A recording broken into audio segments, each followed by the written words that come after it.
I don't know if y'all can see that or not, but this thing is literally baling wired. Somebody's wrapped baling wire around it. Guess they broke the dipstick plate off. Let me see if I can't tack weld something to it. Make it work.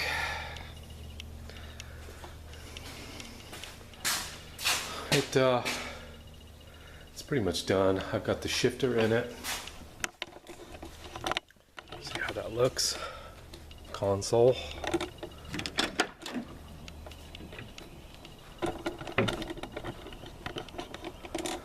Picked up a factory shifter, and I got the shifter, the console mounted down, got the shifter mounted down, everything's working good.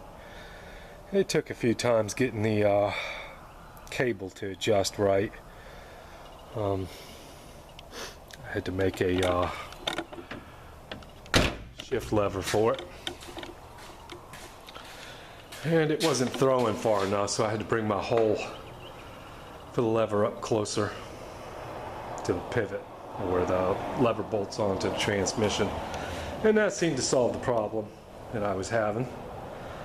But that part's done. We're just going through and fixing little things now. Pretty sure I got all the oil leaks fixed on it. Won't really know until I crank it up and run it some, run it down the street a little bit, but it's almost ready for Eric to come get it.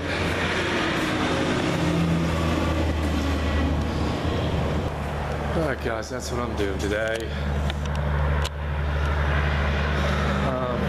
Finishing that up. I've got to pull this frame out from underneath this Black Widow's nest car. Oh well. But I did notice one of the body mount bolts is broken right off right here. So it's only held on with 3 bolts, unless somebody tried to get that one off somehow. It'll be a little harder now, but I need to get this out. Finish painting the frame, and I've got a bushing kit all ready for it, for the frame. I need to get back on that car too. And of course the 42. I've been collecting parts for it, but yeah, it is. Other people's cars come in and you gotta fix them first. Alright guys, y'all have a good day. Thanks for watching.